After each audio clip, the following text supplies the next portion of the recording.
We've all been there. Standing in line, phone out, scrolling at a restaurant, ignoring our companions, checking emails. Heck, even on vacation, eyes glued to Google Maps, terrified of missing, what? The perfect Instagram shot? The hidden gem TripAdvisor promised? We've become slaves to the digital crutch. It's our guide, our translator, our entertainer, our escape. But what happens when we leave that crutch behind? What happens when we dare to experience the world raw, unfiltered, and unmediated by a screen? That's what I wanted to find out. So I booked a one-way ticket to Vietnam, a country pulsing with life, and left my phone at home. Crazy? Maybe. Liberating? Absolutely. And don't forget to subscribe to GlobeBit on YouTube for more adventures. Stepping out of Hanoi's Noi Bai International Airport was like diving headfirst into a bowl of pho, hot, chaotic, and utterly overwhelming. A symphony of honking motorbikes, the scent of diesel and street food, a kaleidoscope of colors and sounds. My senses were on high alert. Gone was the familiar comfort of Google Maps, replaced by a crumpled paper map and a prayer. Street signs, a jumble of indecipherable characters. People everywhere, their words a foreign melody I couldn't understand. For a moment, panic threatened to engulf me. What had I gotten myself into? Then he took a deep breath, the fragrant steam of street food filling his lungs, and smiled. This was it. This was the adventure he craved. Finding my hostel was an adventure in itself. My attempts at speaking Vietnamese were met with amusement and gentle corrections, but amidst the laughter, a hand would reach out, pointing me in the right direction. Without Google Translate, communication became a beautiful dance of hand gestures, facial expressions, and broken English. He learned the universal language of smiles, nods, and the sheer determination to be understood. There was a raw intimacy to these interactions, a connection forged not through words, but through shared experience and the simple act of helping a stranger. Vietnam, he quickly discovered, runs on kindness. From the elderly woman who patiently helped him find his way to the young student who practiced his English with him over bowls of steaming pho, he encountered a generosity of spirit that was both humbling and heartwarming. One afternoon, hopelessly lost in the labyrinthine alleys of Hanoi's Old Quarter, I stumbled upon a small tea shop. The owner, a woman with eyes that held the wisdom of 1,000 stories, ushered me in, offering me a cup of jasmine tea and a warm smile. We couldn't understand each other's words, but in the shared silence over steaming cups of tea, we found a language that transcended borders and barriers. It was the language of human connection, of kindness offered without expectation, of the simple beauty of shared humanity. Culinary adventures, tasting the unknown, one sense at a time. Food, without the filter of online reviews and curated Instagram feeds, became an adventure in sensory exploration. Gone were the days of meticulously researching the best pho in town. Instead, I wandered, following my nose to street stalls and hole-in-the-wall eateries, my taste buds tingling with anticipation. I ate things I couldn't pronounce, dishes bursting with flavors I'd never encountered before.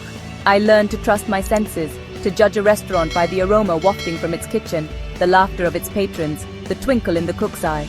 Each meal was a delicious gamble, a surrender to the unknown, and a reminder that sometimes the greatest culinary discoveries are made not by following a map, but by following your gut.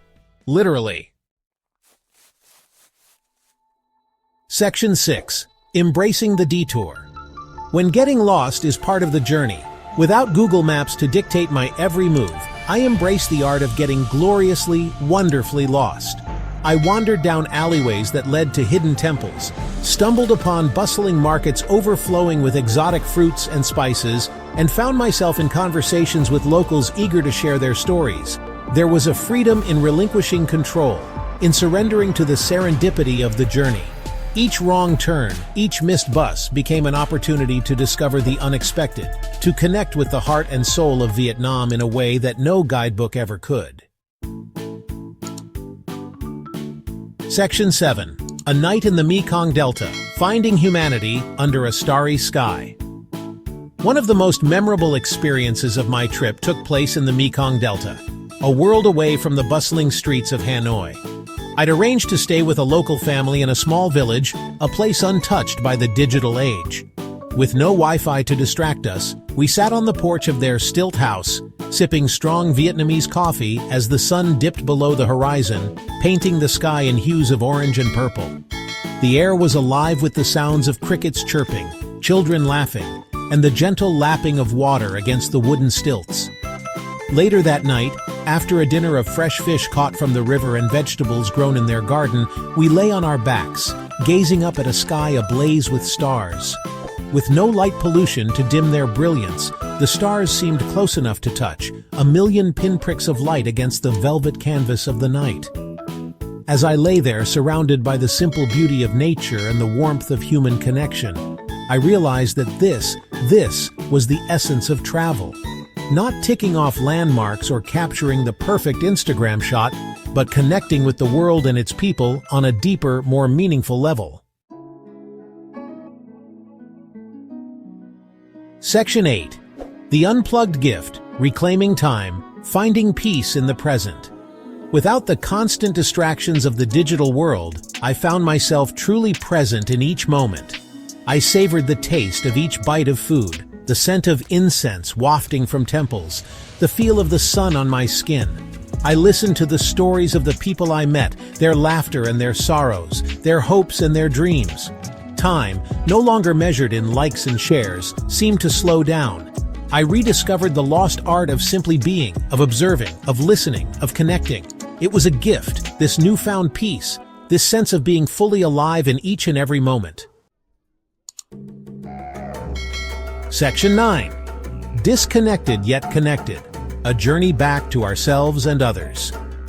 Traveling without a phone in Vietnam was a journey back to basics.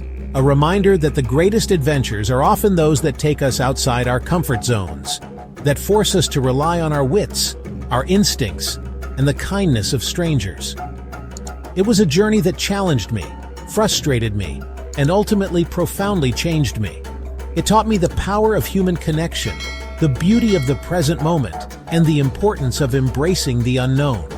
So the next time you're planning a trip, I challenge you to consider this. What would happen if you dared to disconnect from the digital world and truly connect with the world around you? What adventures await you on the other side of the screen? Would you dare to find out? Narrator. In a world constantly buzzing with notifications, likes, and updates, the idea of a digital detox might seem daunting, even impossible. But as our journey through Vietnam has shown, disconnecting from the virtual can reconnect us with the vital. Narrator. As we look back on our phone-free journey through the heart of Vietnam, certain moments stand out. Moments of pure, unfiltered human connection and the rediscovery of a slower, more meaningful pace of life. Narrator, without the distraction of screens, we found ourselves more present, more attuned to the subtleties of our environment. The rustle of leaves, the distant laughter of children, the aroma of street food, all these sensations became richer, more vivid. Narrator. We learned to communicate without words, to navigate without maps, and to savor each experience without the need to document it. Narrator. This journey has taught us that sometimes the best way to connect with the world around us is to disconnect from the digital, to be fully present in the moment, and to embrace the beauty of the here and now. Narrator. As we return to our digital lives, we carry with us the lessons learned and the memories made. A reminder that the most meaningful connections are often the ones we make face-to-face, heart-to-heart. Narrator. Until our next adventure, let's remember to look up from our screens and truly see the world around us. Narrator. Thank you for joining us on this journey. Don't forget to like, subscribe, and share your own stories of digital detox in the comments below. Stay tuned to GlobeBit YouTube channel for more adventures and insights.